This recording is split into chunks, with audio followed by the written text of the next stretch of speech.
అవగాహన. ఈ కథను రచించిన వారు గోగినేని మణిగారు.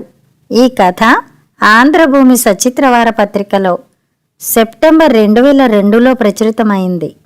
మాటా మంతి లేకుండా ముభావంగా కూర్చున్న వాసంతి వైపు ఆశ్చర్యంగా చూశాడు హరీష్. క్యాంపుకెళ్తున్నప్పుడు సూట్ కేసు సర్దుకుంటుంటే అవి ఇవి అందిస్తూ ఎప్పుడు వస్తారో ఏమిటో అంటూ గలగలా మాట్లాడే వాసంతి ఆ రోజు తన స్వభావానికి విరుద్ధంగా మౌనంగా కూర్చోవడం అతనికి వింతగా అనిపించింది. అటూ ఇటూ చూస్తూ నేనిక్కడ ఫైల్ ఒకటి పెట్టాను, ఏది అని అడిగాడు. ఏమో నాకు తెలీదు, ఎక్కడ పెట్టారో వెతుక్కోండి విసురుగా జవాబు చెప్పింది. హరీష్ అటూ ఇటూ చూసి టీపై మీదున్న ఫైల్ని తీసుకుని సూట్ కేసులో పెట్టి లాక్ చేశాడు. వాసంతి పక్కన కూర్చుని అన్నాడు, ఊరుకెళ్తున్న వాళ్ళని సాగనంపవలసింది చిరునవ్వులతో కానీ చిటపటలతో కాదు. మనసుకు కష్టం కలిగినప్పుడు ముఖం మీద నవ్వులు ఎలా వెలుగుతాయి? సీరియస్గా అంది. నీ బుజ్జి మనసుకి వచ్చినంత పెద్ద కష్టం ఏమిటబ్బా? ఆశ్చర్యం నటిస్తూ వేళాకోళంగా అన్నాడు హరీష్. వాసంతి సమాధానం చెప్పకుండా కోపంగా చూసింది. హరీష్ వాసంతి భుజం చుట్టూ చేయి వేసి అనునయంగా అన్నాడు, ఏమైనా చెప్పకపోతే నాకెలా తెలుస్తుంది? ఎందుకలా ఉన్నావు? కారణమేమిటో నాకు చెప్పు వసు.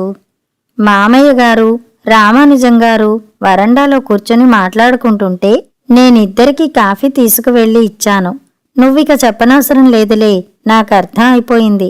రామానుజం గారు నీతో, అమ్మాయి శ్రీరామనవమి నాడు తప్ప నేను పానకం తాగనమ్మా, మీ అత్తయ్యని అడిగి కాఫీ తీసుకురా అమ్మా అని నీతో చెప్పి ఉంటారు, అవునా?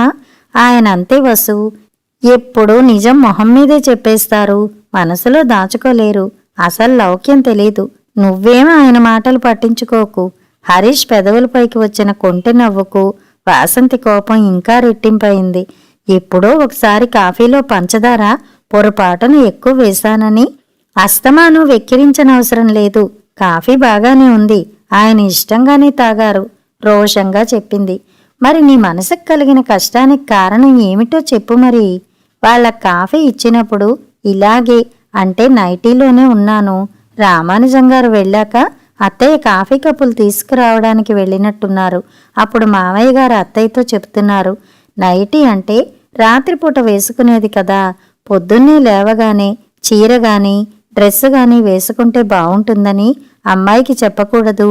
వాళ్ళిద్దరే ఉంటున్నప్పుడైతే పర్వాలేదు గాని నలుగురున్న ఇంట్లో ఎవరో ఒకళ్ళు వచ్చిపోతుంటారుగా, నైటీలోనే ఉంటే అంత బావుండదేమో అనిపించింది అని నేనప్పుడు హాల్లో టీవీ తుడుస్తున్నాను.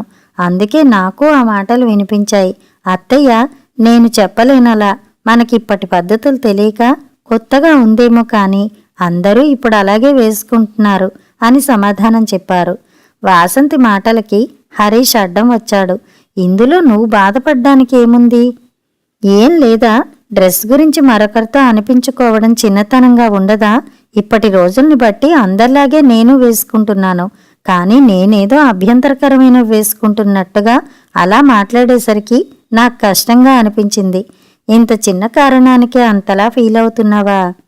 అవును, నాకిష్టమైనట్టుగా నేను ఉంటానంతే, కానీ ఇంకొకళ్ళు చెప్పినట్టుగా ఉండను. చిన్నప్పటినుంచి నా అలవాటదే రోషంగా అంది వాసంతి. హరీష్ నవ్వాడు. నీ ఇష్టం వచ్చినట్టుగానే ఉండు, కాదనే వాళ్ళెవరూ లేరు. నాన్నగారైనా ఏదో నీకు సలహా ఇచ్చినట్టుగా చెప్పమన్నారే కానీ ఖచ్చితంగా ఇలాగే ఉండాలని చెప్పలేదుగా. ఇక ఆ సంగతి మర్చిపో, నేను వెళ్ళొస్తాను అంటూ హడావిడిగా వెళ్ళిపోయాడు. తను ఫీల్ అవ్వడానికి కారణమేమీ లేదన్నట్టుగా హరీష్ మాట్లాడడంతో వాసంతి కోపం ఇంకా పెరిగింది. 2 రోజులు వాసంతి తాను చేసే పనులు చేస్తూ ముక్తసరిగా మాట్లాడుతూ ఎక్కువ సమయం తన గదిలోనే గడపడం చేసింది. వాసంతి మామూలుగా లేదనే విషయాన్ని గమనించిన జగన్నాథరావు గారు భార్యని కారణం ఏమై ఉంటుందని అడిగారు. రుక్మిణమ్మగారు, ఆ రోజు మీరు నాతో నైటీ గురించి కోడలికి చెప్పమని అన్నారుగా, అప్పుడిక్కడే హాల్లోనే వాసంతి ఉంది. నేను లోపలికి వచ్చినప్పుడు తనని చూడగానే మీ మాటలు వినబడ్డాయని నాకు అర్థమైంది. ముఖం చిన్నబుచ్చుకున్నట్టుగా కనిపించింది అన్నారు. ఆ విషయానికే అమ్మాయికి కోపం వచ్చిందంటావా? తన దుస్తుల విషయంలో నేను అనవసరంగా జోక్యం చేసుకున్నట్టుగా అనిపించిందేమో. మనకి ముగ్గురు మగపిల్లలవడం వల్ల ఇప్పటి పిల్లల బట్టల గురించి అంతగా తెలియక నాకు కొత్తగా అనిపించి అలా చెప్పానంతే. ఏమీ అనుకోవద్దని, తన ఇష్టప్రకారమే చెయ్యొచ్చని చెప్పనా? అలా చెప్పడం ఏం బావుంటుంది? చిన్న విషయాన్ని పెద్దదిగా చేసినట్టుంటుంది. చిన్నతనం కదా, ఏదో అలిగింది. ఆ అలక ఎన్నాళ్ళుంటుంది? 4 రోజుల్లో మామూలు అయిపోతుందిలేండి. నిజమే కావచ్చు, కానీ అందరితో గలగలా కబుర్లు చెబుతూ సందడిగా తిరిగే వాసంతి ముభావంగా తిరుగుతుంటే ఏదో వెలితిగా, ఇంటి కళైపోయినట్టుగా లేదు? ఆ సంగతి నిజం. కోడలు మనలో ఇంతలా కలిసిపోతుందని నేను ఊహించలేదు. ఒక్కతే అమ్మాయిగా, గారాబంగా పెరిగిన అమ్మాయి నలుగురున్న ఇంట్లో కలివిడిగా ఉండగలదా? నాకు కొంచెం ఆసరా అవుతుందా లేదా అని భయపడ్డాను. కానీ పుట్టింట్లో ఏ పని చేసిన అలవాటు లేకపోయినా మన ఇంటికి వచ్చిన నెలలోనే నా కూడా ఉంటూ అన్ని వంటలు నేర్చుకుంది. ఇప్పుడు పిల్లలెవరు? వాళ్ళకేమైనా కావలసి వస్తే నన్ను అడగడం లేదు, వాసంతినే అడుగుతున్నారు నిట్టూరుస్తూ అన్నారు రుక్మిణమ్మ. అందుకే కదా అలాంటి అమ్మాయి మనసును నొప్పించానని మదనపడుతున్నాను అన్నారు జగన్నాథరావు గారు విచారంగా. ఇంత చిన్న విషయం గురించి మీరు మరీ ఎక్కువగా ఆలోచిస్తున్నారు. 2 రోజుల్లో తనే మామూలు అవుతుందని చెబుతున్నాగా. ఆత్మీయుల మధ్య వచ్చిన అపోహలు, అలకలు ఎన్నాళ్ళుంటాయిలేండి, నీటి బుడగల్లా తేలిపోతాయి. రుక్మిణమ్మ గారి మాటల్ని నిజం చేసింది ఆ మరునాడు జరిగిన సంఘటన. ఆ మర్నాడు ప్రతిరోజులాగే కంప్యూటర్ క్లాస్కి వెళ్ళింది వాసంతి. మధ్యాహ్నం 2 గంటలకి వెళ్ళి సాయంకాలం 6 గంటలకి వచ్చేస్తుంది.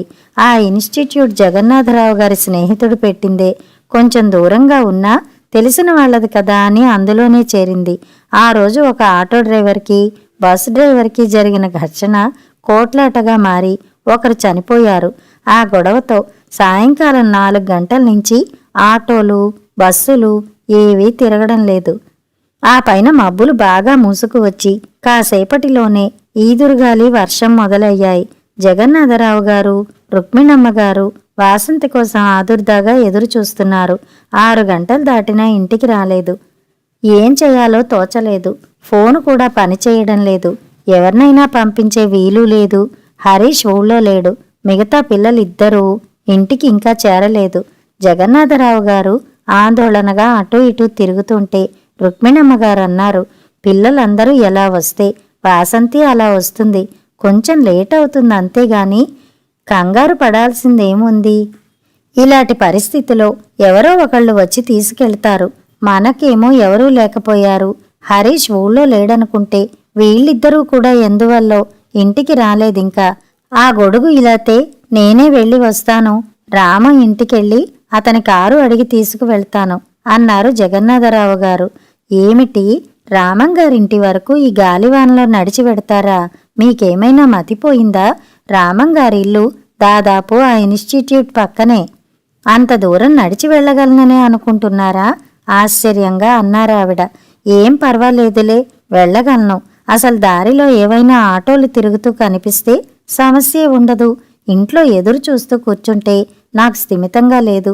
వెళ్తేనే సరిపోతుంది అంటూ రుక్మిణమ్మ గారి అభ్యంతరాన్ని లెక్క చేయకుండా గొడుగు తీసుకుని బయలుదేరారు. జగన్నాథరావు గారు వెళ్లేసరికి ఇన్స్టిట్యూట్ వరండాలో వాసంతి కూర్చుని ఉంది. కారులో నుంచి దిగిన ఆయన్ని చూసి రిలీఫ్గా ఫీల్ అయింది. మా సార్ ఇప్పుడే బైక్ మీద తడుస్తూనే ఇంటికి వెళ్లారు. ఇంటికి వెళ్ళాక నన్ను పంపించడానికి ఏదైనా ఏర్పాటు చేస్తానని చెప్పారు. ఇంతలో మీరే వచ్చారు అంది వాసంతి తేలికపడిన మనసుతో. జగన్నాథరావు గారు రామంగారింటి వరకు కాలినడకన వచ్చారని తెలిసి వాసంతి విస్తుపోయింది. ఇంత దూరం ఈ వానలో ఎలా నడవగలిగారు మావయ్య? ఇలాంటి పని ఎందుకు చేశారు? నేనే ఎలాగో కాసేపట్లో వచ్చేదాన్నిగా అంది వాసంతి బాధపడుతూ. నువ్వు ఏం ఇబ్బంది పడతావోనని ఆదుర్దాలో నాకు దూరమే తెలియలేదమ్మా. సునాయాసంగా నడిచాను. మీ అత్తయ్య నువ్వన్నట్టుగానే అందిగాని ఇంటి దగ్గర స్థిమితంగా ఉండలేకపోయాను. ఆదుర్దగా ఎదురు చూడ్డం కంటే మెల్లగా నడవడమే నయమనిపించింది అన్నారు చిరునవ్వుతో. వాసంతి కళ్ళు తడి అయ్యాయి. ఈ వయసులో అంత దూరం అంత వర్షంలో నడవడం అంటే మాటలు కాదు మరి. వాసంతి మనసు మావయ్య గారి పట్ల కృతజ్ఞత, అభిమానంతో నిండిపోయింది. చిన్నప్పటి నుంచి తన ఇష్టానుసారంగా తనకు నచ్చిన విధంగా చేయటం అలవాటు. ఏ పనైనా అలా పెరిగిన తను అత్తవారింట్లో ఉమ్మడి కుటుంబంలో ఎలాంటి ఇబ్బందులను ఎదుర్కోవలసి వస్తుందోనని భయపడింది. కానీ కాపురానికి వచ్చిన కొద్ది రోజులకే ఎలాంటి అరమరికలు లేకుండా అందరితో బాగా కలిసిపోగలిగింది. అందరూ తన పట్ల చూపించిన ప్రేమాభిమానాలు అలాంటివి. మరి మావయ్య గారైతే మరీను తనకేదైనా ఇష్టమని మాటల మధ్య చెబితే చాలు మరునాటికల్లా అది తెచ్చిచ్చేవారు. అంత ఆప్యాయత చూపించే వాళ్ళకి చిన్న సలహా ఇచ్చే అధికారం కూడా లేదని చెప్పినట్టుగా 4 రోజుల నుండి ముభావంగా ఉండిపోయింది. విజ్ఞత లేని చిన్నపిల్ల మాదిరి చిన్నతనంగా ప్రవర్తించింది. కారులో ఉన్నంతసేపు అలా ప్రవర్తించినందుకు వాసంతి మనసులోనే పశ్చాత్తాపడింది, సిగ్గుపడింది. ఇంటికి వచ్చాక మావయ్య గారిని వర్షంలో కాలినడకన ఎందుకు పంపించారంటూ అత్తగారి మీద కోపం తెచ్చుకుంది. నవ్వుతూ మాట్లాడుతూ మునుపటిలా మామూలుగా ఉన్న కోడల్ని చూసి పెద్దవాళ్ళిద్దరూ సంతృప్తి పడ్డారు. 2 రోజుల తర్వాత వాసంతి తనకున్న 4-5 నైటీలను పేపర్లో ప్యాక్ చేసింది. ఆ ప్యాకెట్టును పనిమనిషి కోటమ్మ చేతికిచ్చి పక్క వీధిలో ఉన్న తన పిన్ని కూతురు సరళకు ఇచ్చిరమ్మని చెప్పింది. అక్కడే ఉన్న రుక్మిణమ్మ గారు కోడలతో, అదేమిటమ్మా అలా ఎందుకు చేస్తున్నావు? మీ మావయ్య వద్దని అనలేదుగా, పొద్దున్నే మార్చుకుంటే బావుంటుందని అని చెబుతుంటే మధ్యలోనే వాసంతి అడ్డుపడి అంది, నిజమే అత్తయ్య, కానీ నాకు కొంచెం బద్ధకం ఎక్కువని మీకు తెలుసుగా. 10-11 గంటలకి స్నానం చేసే వరకు నైటీలోనే ఉండిపోతున్నాను.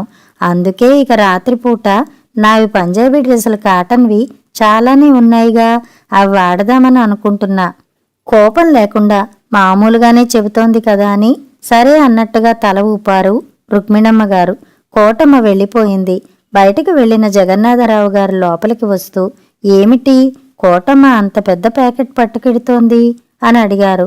రుక్మిణమ్మ గారు చిరునవ్వుతో, వాసంతి ఇక నైటీలు వేసుకోదట, అందుకని తనవన్నీ చెల్లెలు సరళకు ఇచ్చిరమ్మని కోటమ్మతో పంపించింది అని చెప్పి, ఏమిటి మీ చేతిలోని ప్యాకెట్టు, ఏం తెచ్చారు అని అడిగారు.